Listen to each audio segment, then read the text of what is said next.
So we're going to start with 7.1, 7.2, characteristics of transformations of exponential functions. Now, characteristics of an exponential function. So define an exponential function. An exponential function is a function whose value is a constant raised to the power of a variable. Okay, so constant raised to the power of a variable.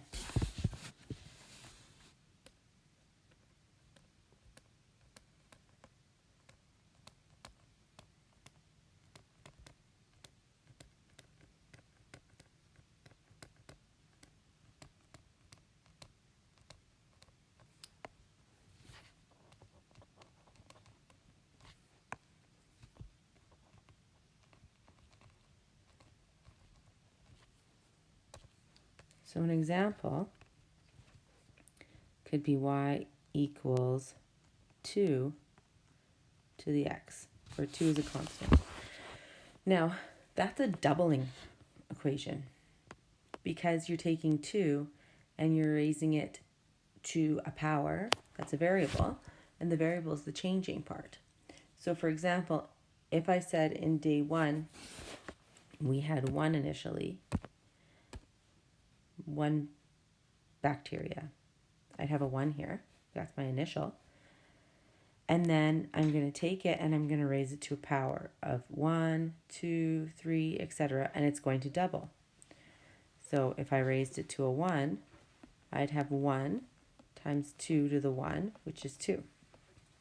Or I'd have, if I raised it to a 2, so say the second hour, I would now have 4.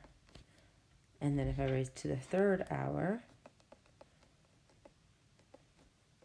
I'd have 8. And it's doubling. 2 times 2 is 4. 4 times 2 is 8. And it's going to keep growing. And it's going to grow fast. Which is actually what they've been talking about COVID doing. Is it grows, it has an exponential growth. So you start off with something small. And then all of a sudden, boom, you have these large numbers. Okay?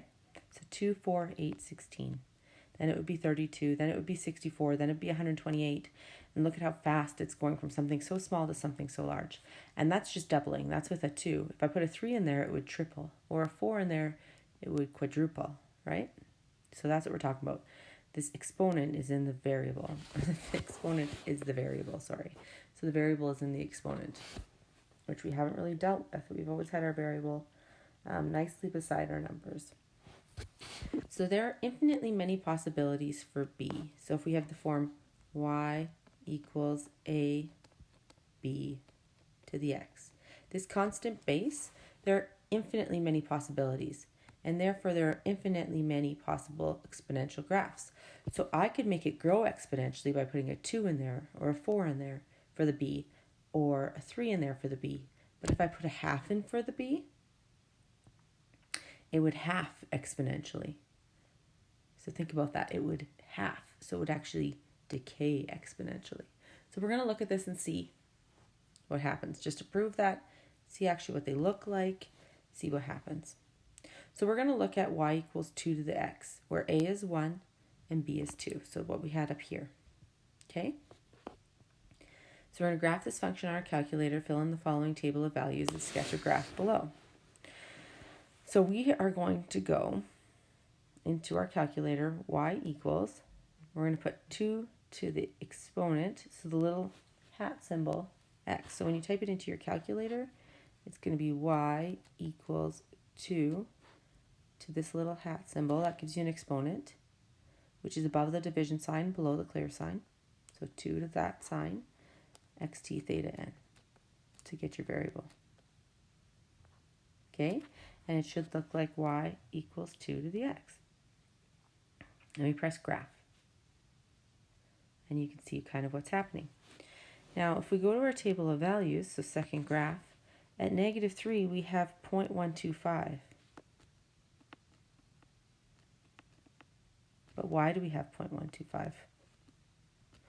Well, really what we're doing is y equals 2, let me just zoom in here, equals 2 to the x, and x in this case is -3.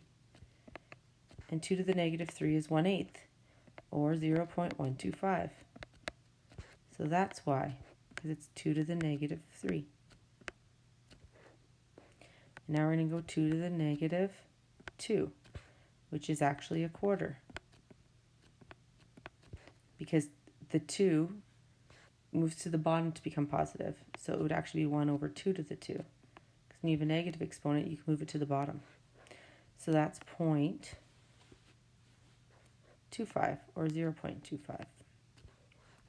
Then we have 2 to the negative 1, which equals a half, which is 0.5. Then we have 2 to the 0. What's anything to the power of 0? 1. So it's a 1. Then we have 2 to the 1, which is 2. We have 2 to the 2, which is 4. So that's how our table of values is getting set up on our calculator. It's doing all this math for you. 2 to the 3 is 8.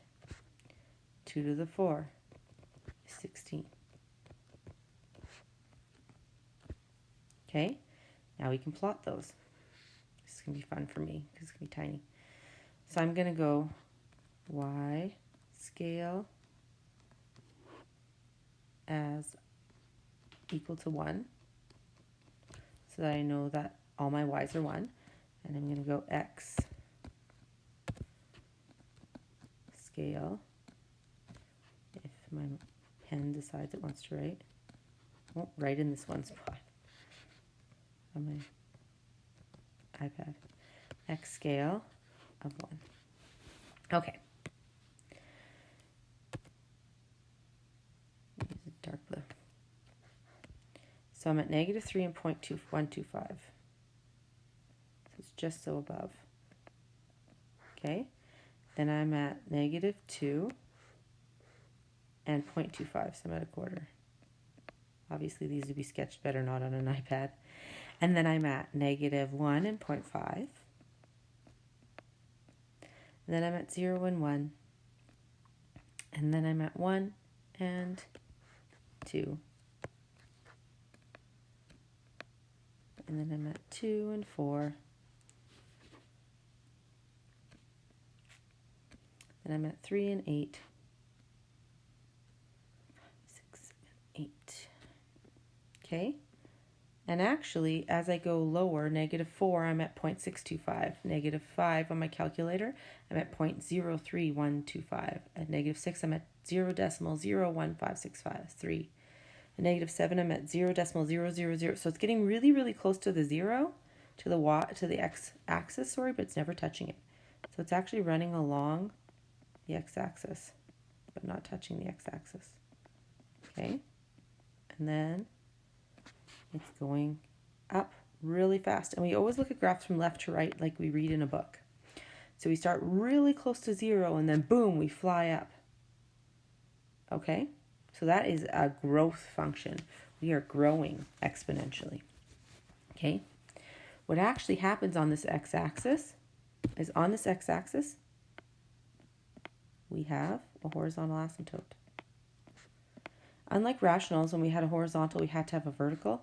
We don't have verticals on exponential functions. We only have horizontals. So we have a horizontal asymptote. Right? Oops, I do that all the time.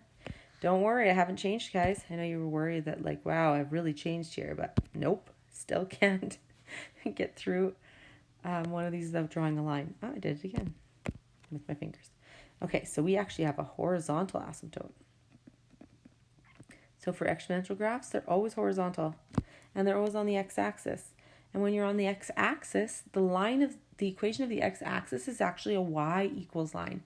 And the equation of the y-axis is actually an x equals line, because every horizontal line crosses through y. Look, this one crosses through y at 0. Because what are all of my x values on here, on the x-axis?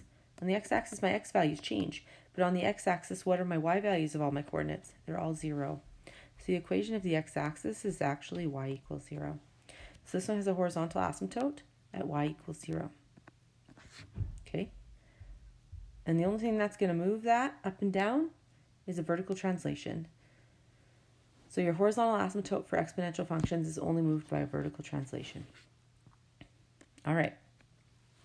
For this particular function, my domain, I start at negative infinity, and my x values continue to go onwards all the way up to when I hit 3 and 8, but it's going to keep going on forever. So my domain for every exponential function, unless it's a word problem, is XER, because every x value exists.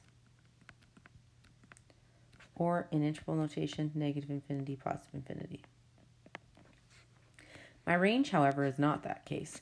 Look down here. I'm going to erase this in a second because it's going to look ridiculous. But is there any graph down here? There's no graph down there. There's no y values down there at all. Where do my y values start? Well, people will say it's 0. No, they don't. I have a dashed asymptote at 0. So they're not at 0. They start greater than or equal to 0. So my range is going to be y such that y is greater than or equal to 0. So it's always going to be greater than or equal to, or less than or equal to if there's a reflection, your asymptote. So your asymptote is very important to find because that's going to get you your range. Not equal to, I just said that and then I wrote it. Come on, Lepp, grab a mitt, get in the game. Y is greater than 0, not equal to, there's an asymptote there. Silly me. So you need to find your asymptote because it's either going to be greater than your asymptote or less than your asymptote if there's a reflection in the x-axis. And then I'm going to go 0, round bracket, to infinity, round bracket. Now it's round bracket on 0 because it's not equal to 0. Do I have any x-intercepts? Looking at intercepts here. No x-intercepts. I'll write that above because I don't really have a lot of space here. Did not plan this out well.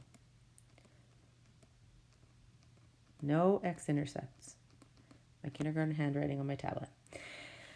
And actually, I think my daughter's might be prettier. And y-intercepts, I have one. It's at 0, 1. So I look for my x. So I have a y-intercept.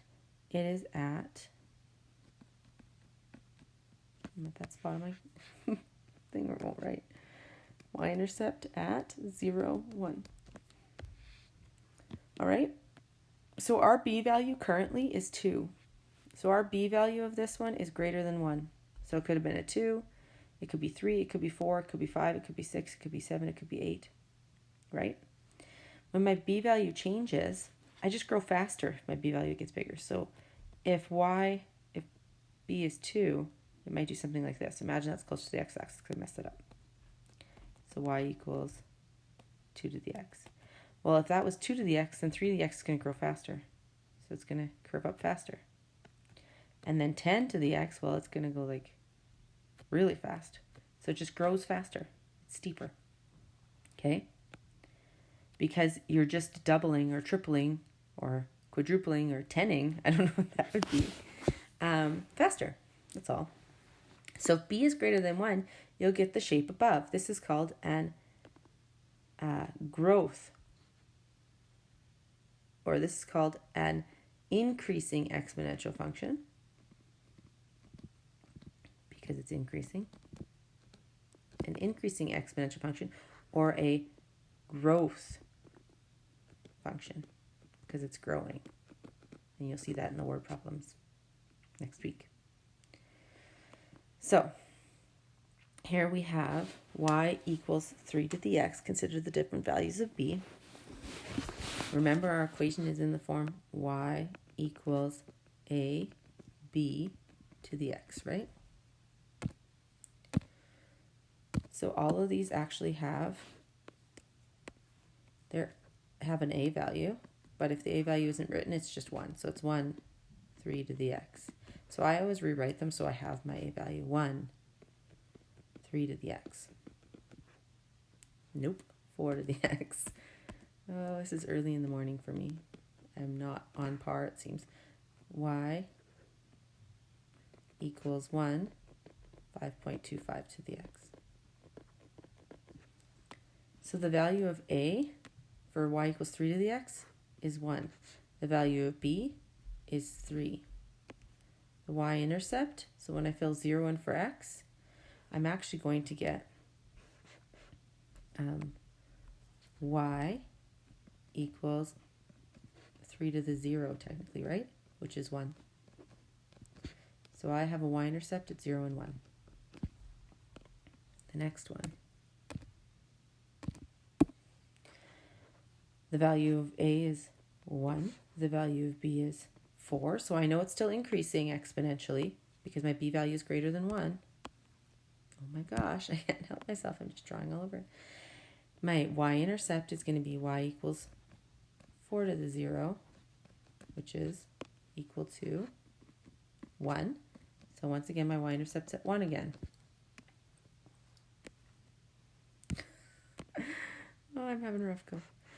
Y equals 1, 5.25 to the x. My a is 1, my b is 5.25, so it's just exponentially growing faster at 5.25 each time. And I'm going to go y equals 5.25 to the 0, which is 1. So it's at 0 and 1 again. So my y-intercepts haven't changed. So my a value is actually my y-intercept if I have no other transformations. Okay? If I have no vertical translation up or down, my y-intercept is my a value. How do the different bases affect the function? When b is greater than 1, the larger the b value,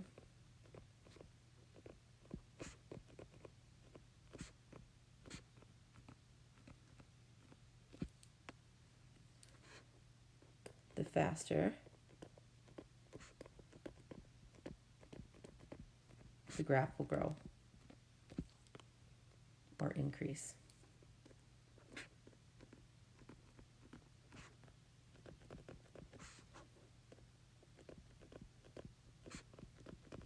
So it's going to be steeper growth, right? So I showed that above.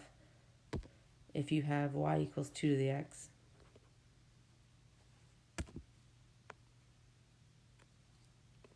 if you had y equals 2 to the x, it might curve like this. Y equals 4 to the x, it might curve a little steeper. Y equals 100 to the x, well, that would be really close to your y. It would grow super fast. Okay, depending on your scale of your y axis. All right, next page. So now we're going to look with different values of a. So this one, y equals 2 to the x, is actually y equals 1 times 2 to the x. Because it's y equals a b to the x. So if there isn't an a, it's 1. So my a is 1. The value of my b is 2. The value of my y-intercept is going to be y equals 2 to the 0, which is 1. So that's at 0 and 1. So whenever you're asked to find a y-intercept, don't go based off of rules. Always just fill 0 in for x and solve for it. It's your guaranteed correct answer. So now I have y equals 3 times 2 to the x. So my value of my a is 3. My value of my b is 2. I'm going to get y equals 3 times 2 to the 0, which is equal to 3 times 1, which equals 3. So you see there's no vertical translation on here? If there's no vertical translation, my a value is my y-intercept. Okay, here we have a value of 4, b value is still 2. Now I'm going to go y equals 4 times 2 to the 0, which equals 4 times 1, which is 4. So 0, 4. Here I have 5.25 as my a. My b is 2. My c is y. My y-intercept is y equals 5.25 times 2 to the 0, which is 5.25 times 1, which is 5.25.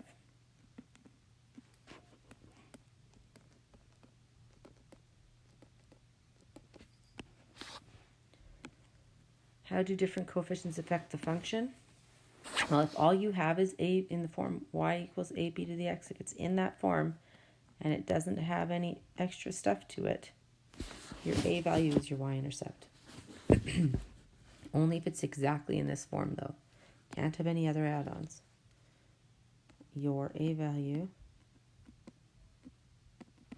do this so you don't read your A. Your A value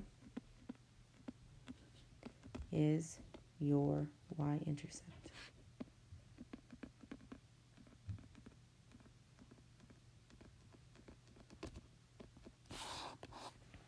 Okay, what happens if our B goes between 0 and 1? Like we have down here. 0 is less than or equal to B. Is not less than or equal to, Crystal. 0 is less than B is less than 1. So we put y equals 1/3 into our calculator, 1/3 x. So you can either do it alpha y equals enter and get 1/3 to the power of x in your calculator. Or if you don't have that function, you have to put 1/3 in brackets because your calculator only knows, it's going to be y equals, it only knows fractions if you put it in brackets. Y equals 1/3 to the x. So when I go to my table of values and I put 1/3 to the x in and I go second graph, and get to my table, 1/3, -3 is at 27. Because you're doing 1/3 to the -3, which actually makes the fraction flip to get a positive exponent. We learned this grade 10. I'm in the bad zone on my iPad. 1/3, oops, it flips it. So instead of 1/3, it's going to be 3/1 to the +3, which is 27. So -2 is 9 because it's 1/3 to the -2, which equals 3/1 to the 2, which equals 9. And then -1 is 3. 0 is 1/3 to the 0. Anything to the power of 0 is 1. 1/3 to the 1 is 1/3. 1/3 to the 2 is 1/9. 1/3 to the 3 is 1/27. 1/3 to the 4 is 181, I think. Yeah. So if I do 1/3, that's 0.3 repeating. 1/9 is 0.1 repeating. 1/27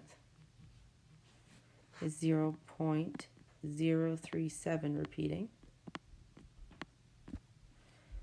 1 divided by 81 is crazy decimal. 0.1, 2, 3, 4, 5, 6, 7, and then 9. Skips the 8. Weird. 0.1, 2, 3. And if I keep going, it's going to get closer and closer to 0. But look what's happening. So I'm going to sketch it. So we're going to do y scale again of 1, x scale of 1. I'm going to pick gray. So I'm going to plot -3 and 27. Well, no, I'm not. It's way up here, like way in my table up top. -2 and 9 is here. -1 and 3 is here. So I'm starting with a really large number, and then as time's going on, it's decaying fast, right? 0 and 1, 1 and 0.3. I need to zoom in. And then they're just getting closer to that x-axis as we go along. So close that they actually look like they're on it if you look at your calculator, or it'll cut off. It looks like the graph stops, but it doesn't. It just keeps running along here. Hey, that's the straightest line I've ever drawn. So once again, because there's no vertical translation, my asymptote is on the x-axis, and it's horizontal because it's an exponential function. So it's at y equals 0. So I have a horizontal asymptote. No vertical. Horizontal asymptote. Come on. At y equals 0. My domain, because it's exponential and it's not a word problem, it keeps going on for life, up and down, even though it's just decaying. My domain doesn't change. It's XER.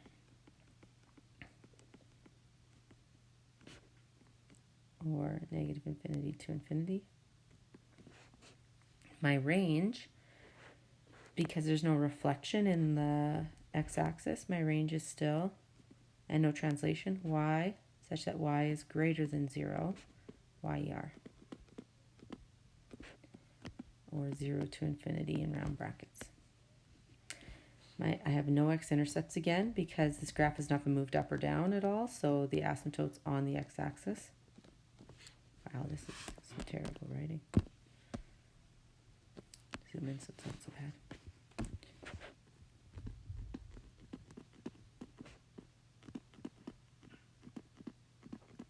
No x-intercepts. And my y-intercept, once again, is right here. It's at 0, 1.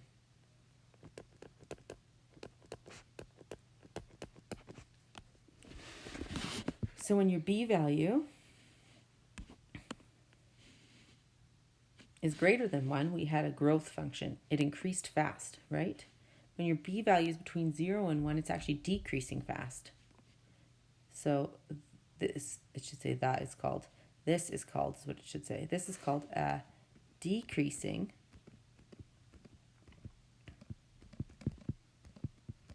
exponential function, or a decay function.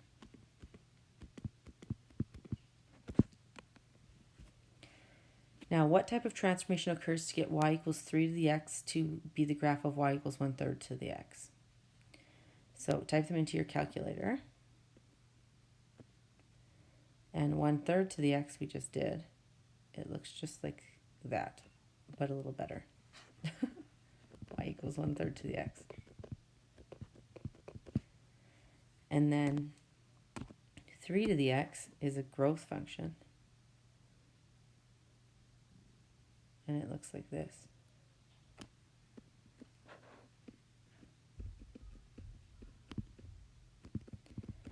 If you look at them, they're actually reflecting perfectly on the y-axis. If I had drawn them perfectly, which I didn't do a perfect job, but they're reflecting perfectly on the y-axis. How could I show that, a reflection in the y-axis between the two? Well, let's see. Y equals 3 to the x, and y equals 1/3 to the x. Well, I told you that if we flip the fraction, it actually changes the exponent from negative to positive. Well, this is a positive exponent, so if I flip the fraction, I could get 3 over 1 to the negative 1x, which is actually the same as 3 to the negative 1x. And what happens when my x is negative? When my x is negative, I have a reflection in the y-axis. So that's why, if they have the same base, you can compare them. Well, now they have the same base. They have base 3. This one, 3 to the x, has a positive 1 in front of it. 3 to the negative x, so when it has a negative in front of it, it's a reflection in the y-axis.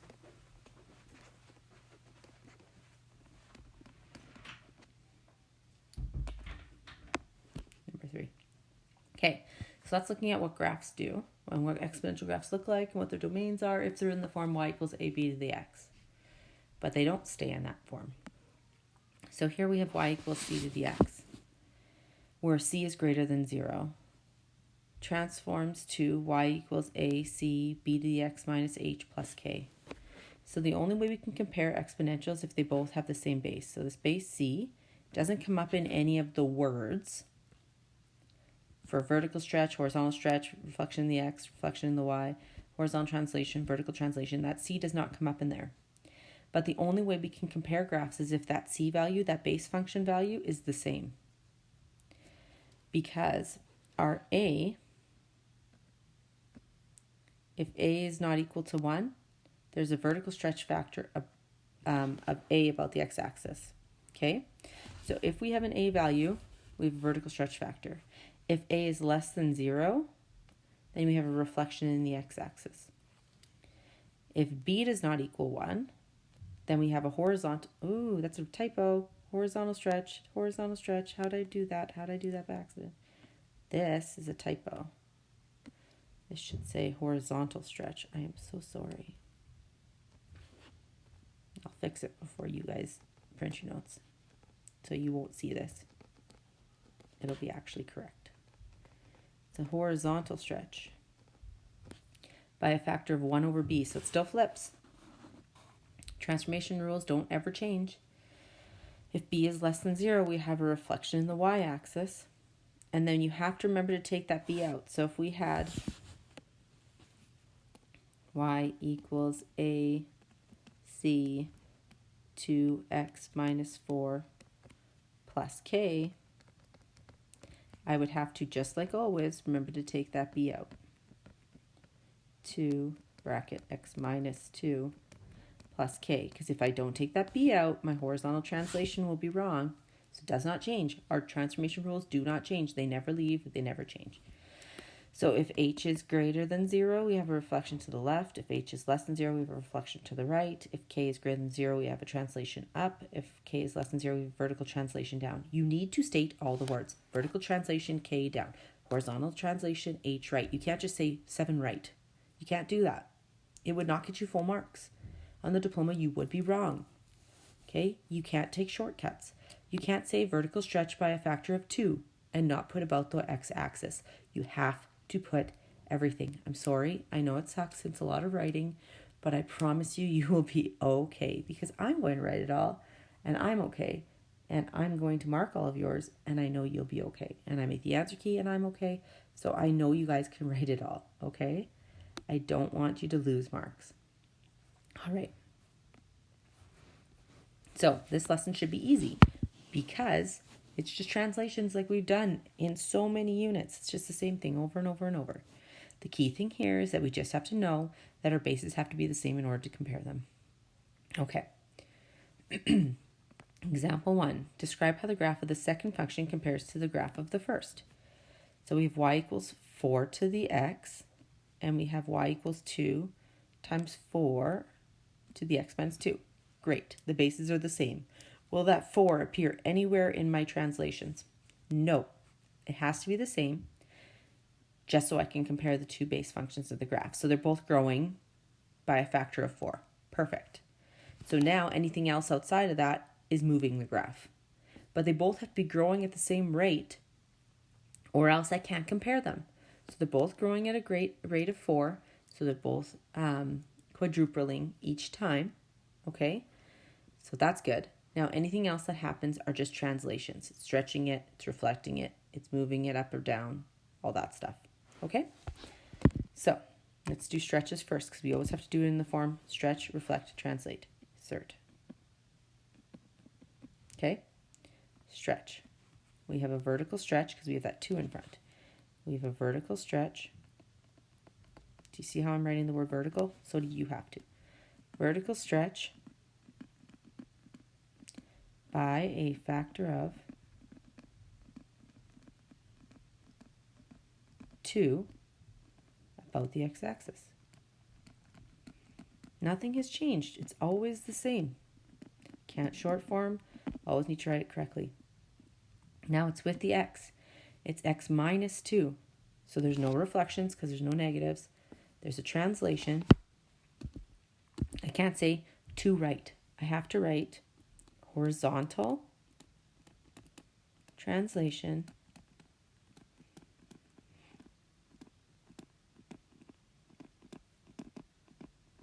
to right.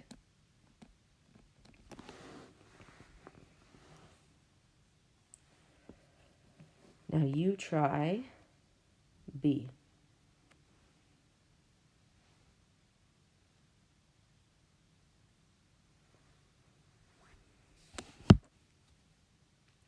So, base of 2, base of 2. That's perfect. They need to have that. Nowhere is that 2 going to show up in our translations.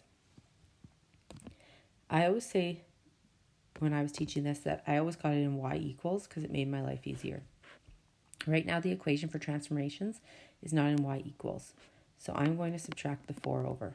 Ooh, wow, that's messy.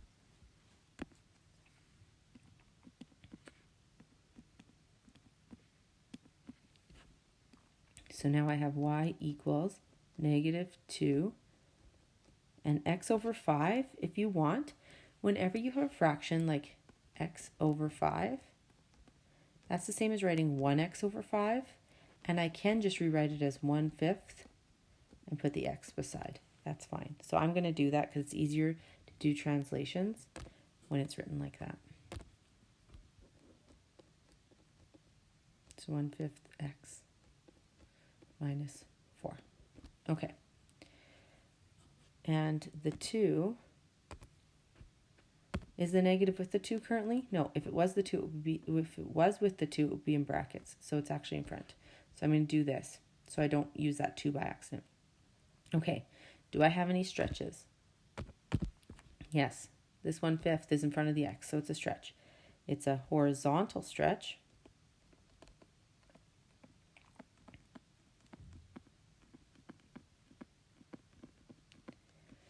By a factor of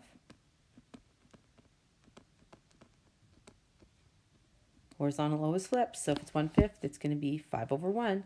Horizontal stretch by a factor of 5 over 1, or 5 about the y-axis.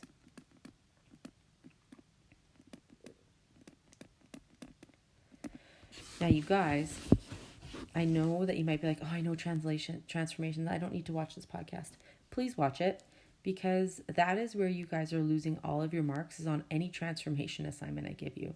So I need you to please watch this, because I think you guys don't know it as well as you think you do, or it's the wording that you forget to write stuff, or you don't put it in the order. So please, please, please do not skip this podcast. Watch the whole thing. I really beg of you to do that. Okay, after stretches, we don't have a vertical stretch because there's no number in front of the 2. There's no a value. Okay, but there is a -1 here. There's a -1 here. If there's a -1 and it's in front, that means it's not with the x, so it's a reflection in the x-axis, because it would be with the y. So every time I negate y's, I have a reflection in the x-axis. Do I have a reflection in the y? No, it's a positive 1/5. I'd only have a reflection in the y if it was a negative 1/5. And then all I have left is the -4 at the back. That's a vertical translation.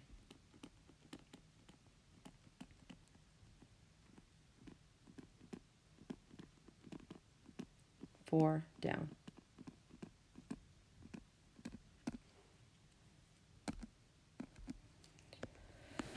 Okay, explain using transformations how you get the graph of 1/3 x to be a reflection in the y-axis of y equals 3x. We did this yesterday in the last lesson, but we're going to redo it again today. So how can we prove it? So we have base 1/3 x, and we have base 3x.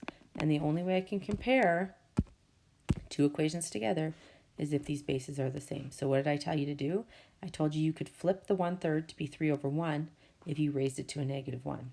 So I can go 3 over 1 to the -1 x. And so now I can compare them, because this is just 3 to the -x. So now they have the same base, 3 to the -x, 3 to the positive x. So that is a reflection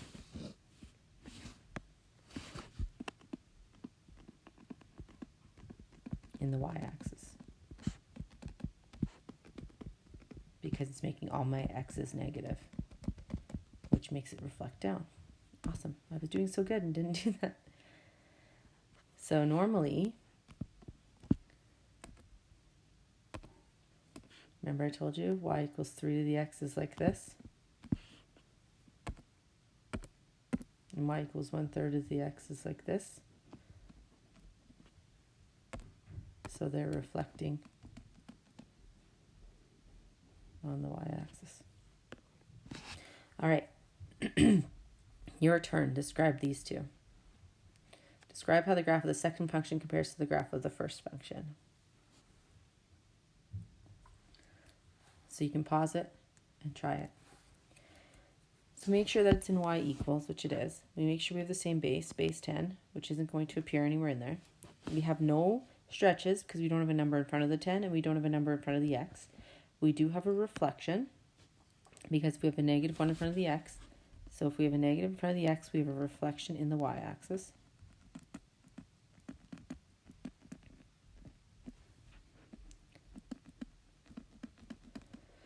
We have a negative 3 at the back, so we have a vertical translation.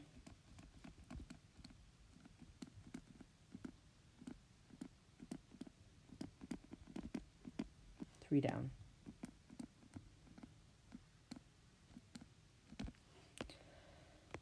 Okay, this one, we have 2 to the x here, we have 1/2 to the x. We need to change this 1/2 to be a 2. So I'm going to rewrite it as y equals 5. And then 1 over 2 can flip to 2 over 1 if I raise it to a negative 1. So now I have 5 times 2 to the negative x. So here I have a base of 2, here I have a base of 2, and now I can compare them. I have a 5 in front, so I have a vertical. Oh my goodness, I was doing so well with not putting the lines on, and now I'm back to it again. Vertical stretch by a factor of 5 about the x-axis.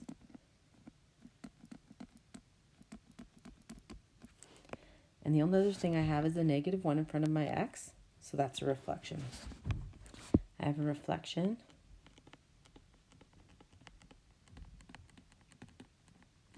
in the y-axis.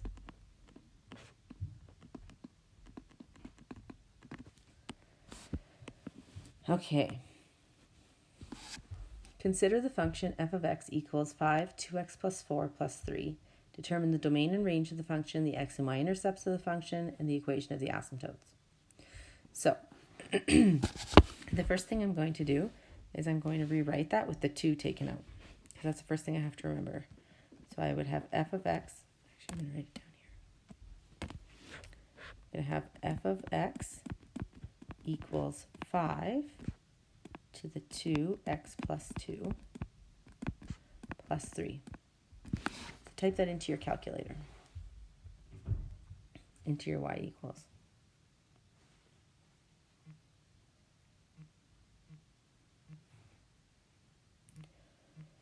To the power of, I'm typing the original in, 2x plus 4 plus 3.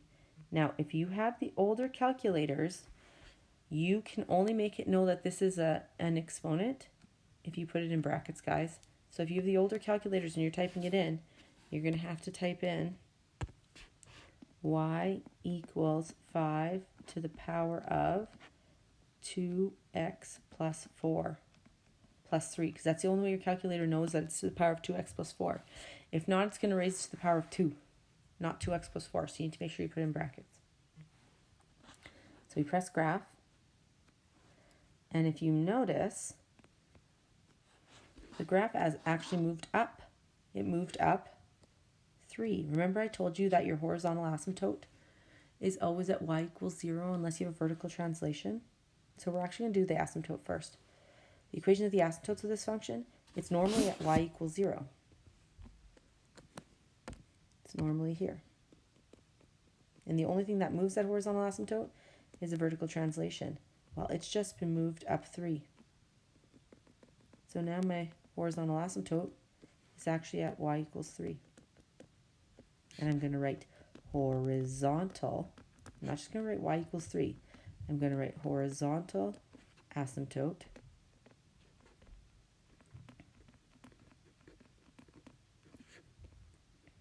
at y equals 3.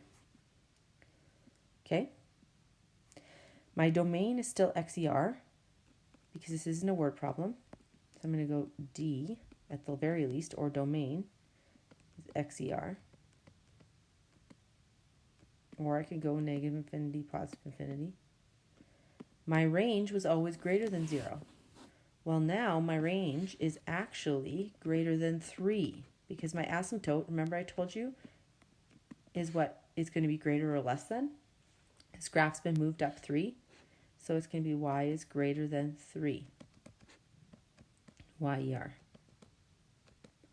And if there was actually a reflection in the y-axis, it would be less than 3. So there's no guarantee that it's greater.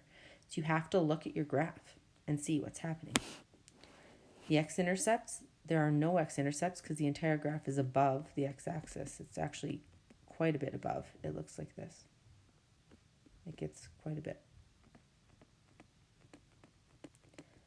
And to find my y-intercept, I can just plug 0 in for x. Remember? So I can go y equals 5, 2 times 0 plus 4 plus 3. So I'm going to get 5 to the power of 4, because 2 times 0 is 0, plus 3. And 5 to the power of 4 plus 3 is 628. So you're not going to see it on your nice 1010 window, right? So it's 0 and 628. So sometimes people want to use their calculator so bad, just doing the algebra for the y-intercept is so much faster. So that's your y-intercept.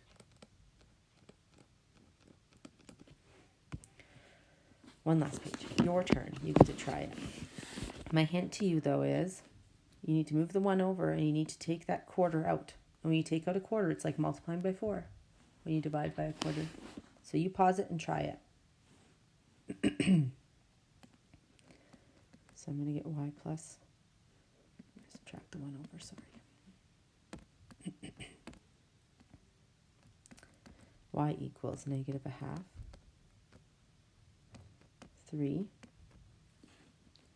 1/4, x. When I do negative 2 divided by a quarter, I actually get negative 2 times 4, so I get minus 8. Minus 1. Remember, my base just tells me how fast it grows, but it doesn't affect, so this is tripling because it's the base of 3. So it's increasing because it's greater than 1, but it doesn't affect my translations. So I'm going to do my asymptote first. I'm going to type that in. Wherever I have fractions, I'm going to put in brackets. So if I were to type this into my calculator, and I had the older calculator, I'm going to go negative 1 divided by 2 in brackets 3 to the power of, in brackets, 1/4 minus 2. I always just type the original in, so it's something I haven't messed up. But I do have to move the 1 over, minus 1.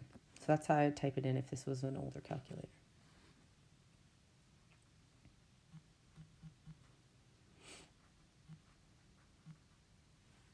Oh, and that 1/4 as well would have to be in brackets because it's a fraction. So you have an extra bracket in there.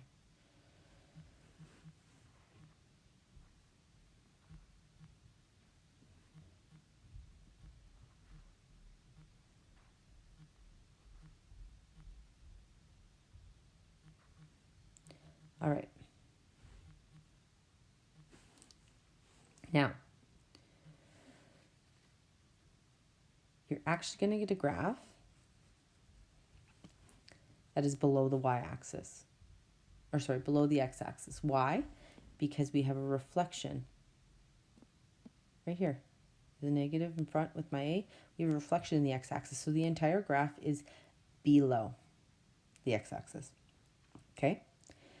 We also, I told you, we also have our vertical asymptote is always at 0, but we moved 1 down. So vertical asymptote, our horizontal asymptote is at 0. I've been recording for too long. We moved 1 down, so our horizontal asymptote is now at y equals negative 1 because it moved 1 down, and that's what moved my asymptotes. So if you look for your vertical translation, you'll have your horizontal asymptote on an exponential function. So you have a horizontal asymptote.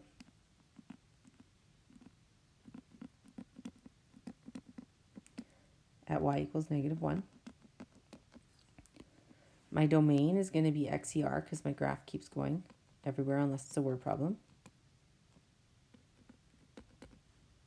Or negative infinity to positive infinity if I'm using interval notation instead of set notation. To comma. My range is normally greater than. Everything we've done so far, it's been greater than negative 1. But my entire graph is reflected down. My graph does this. That's what it's been doing. So it's tripling, but it's going down because it's reflective. So It has the same shape as a tripling graph, but it's reflected downwards. So my range now is going to be y such that y is less than, not equal to, because that's my asymptote, -1 YER. Or it's less than -1, so it's -infinity to -1 round bracket in interval notation. The x-intercepts, once again, I have none. I could have x-intercepts, though. Don't always think you don't have any. Like, you could have a graph that goes like this, and you'll have an x-intercept. Or you could have a graph that goes like this, and you'll have an x-intercept. These ones just happen to not have them because they're up completely below or completely above. So this is no x-intercepts.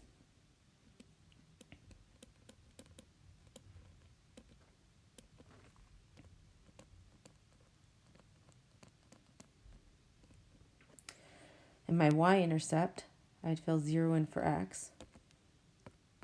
So I'm going to get y equals -1/2 times 3, 1/4 times 0 minus 2 minus 1. So I'm going to get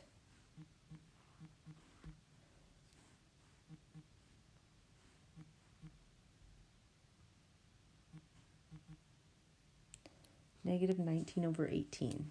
So I'm going to get 3 to the power of -2 times -1/2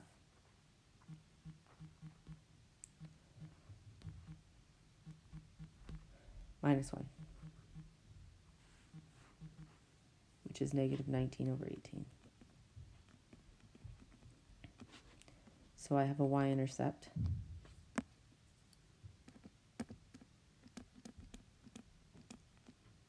that is not spelling you intercept.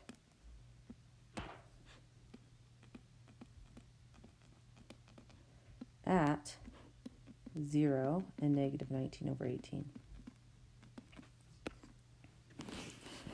Okay.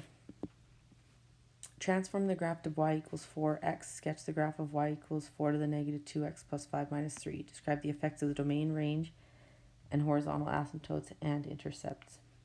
So once again, we could plot over here if you want y equals 4 to the x.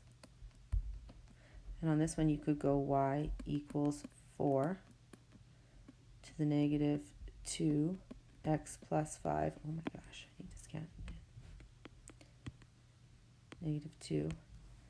-2x plus 5. No. Minus 3. And you could look at both of them and compare them.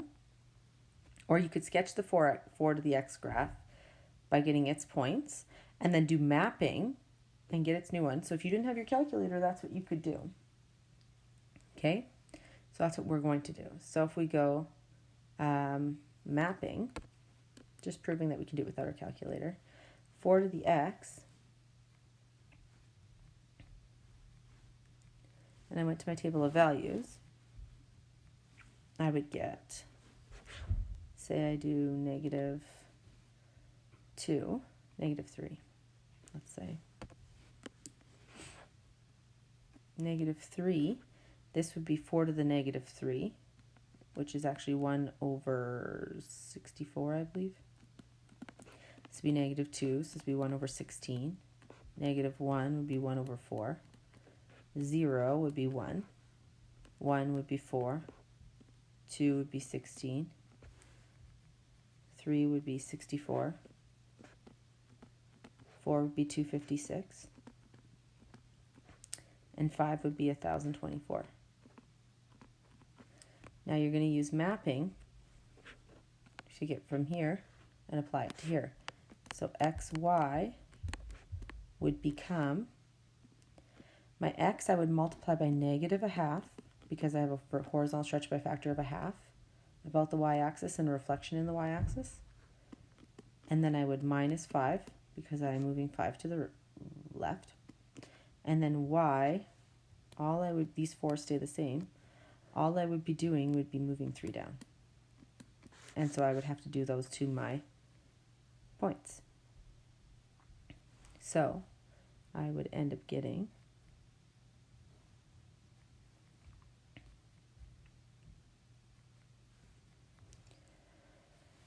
And I would apply them and I'd get some crazy numbers.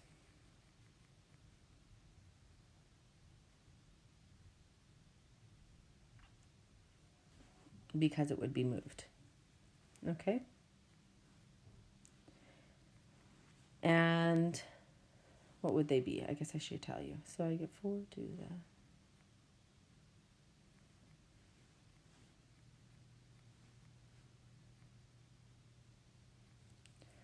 This minus 3 should be down. This looks wrong. You're going to do the minus 3 like that, sorry. So our points are now going to be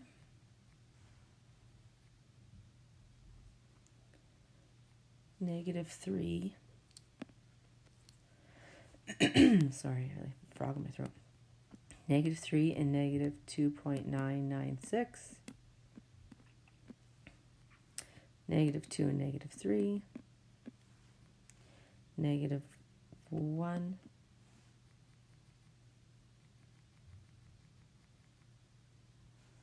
Oh, it's going to get close to -3, etc., etc., etc. So if I went to plot this, it would be, I would have to make my Y scale be larger anyways, and then I could plot it and it would go down like this.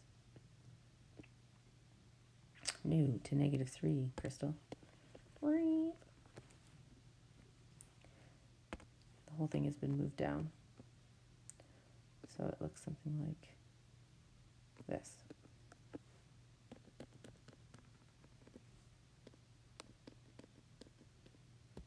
Right? Because my vertical translation's at -3, so my asymptote's at -3. All right. That was a long podcast. I apologize. But it covers 2 lessons. And then we finish up exponentials next week. I hope you have a great weekend. And I miss you all. And I will talk to my class tomorrow. Because I record these a week early. So I can't wait to see your faces tomorrow. You just don't know it yet because I'm recording on the Tuesday. See you.